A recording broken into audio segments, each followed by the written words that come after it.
Hello, everybody. I get questions a lot about Jesus, about the things that Jesus said. And let's face it, a lot of the things that Jesus said are hard to understand, especially if we take them out of context, read a verse here, read a verse there.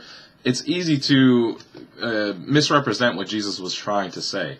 And a question that I hear a lot is about the fact that Jesus always talks about love and peace, but then he talks about not bringing peace and bringing a sword. Let me read this verse for you. It's found in Matthew chapter 10, and this is Jesus speaking, verses 34 through 36. Think not that I am come to send peace on earth. I came not to send peace, but a sword. For I am come to set a man at variance against his father, and the daughter against her mother, and the daughter-in-law against her mother-in-law. And a man's foes shall be they of his own household. So there you see it right there. Jesus came to divide. He came to cause division. Now, let's look at this a little bit clearer. I don't think that Jesus was coming to try to tear families apart. It was Jesus himself, that said, honor your father and your mother. I believe this goes back to the very first promise ever given. Let's go back to the Garden of Eden, to this time when Adam had sinned, Eve had sinned, and God is talking to them, and he's talking to the serpent in the garden. In Genesis 3:15, he's talking to the serpent right here, and he says, I will put enmity between you and the woman, between your seed and her seed. And so, there should be enmity between us. There should be a division between Satan and God's people. But we know our sinful natures. We should hate sin, but we love it. We should flee from sin, but we sometimes chase after it. You know what I'm talking about? It's the daily struggle that we have, why we have to die to self.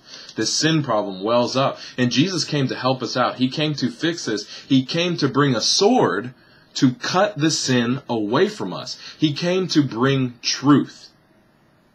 We always talk about our Bible being a sword, a two-edged sword. It is truth. It is the Word. And we can see that in John chapter 1, verse 1, it says that in the beginning was the Word, and the Word was with God, and the Word was God. And if you read a little further down in verse 14, it says, and the Word became flesh and dwelt among us. So Jesus is the Word. He is the living Word.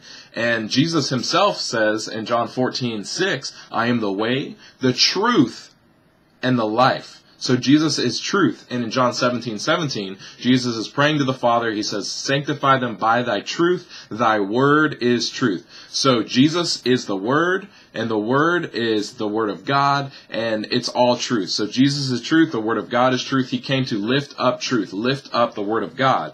And this can cause division. If you accept truth and somebody else rejects it, it's going to cause division.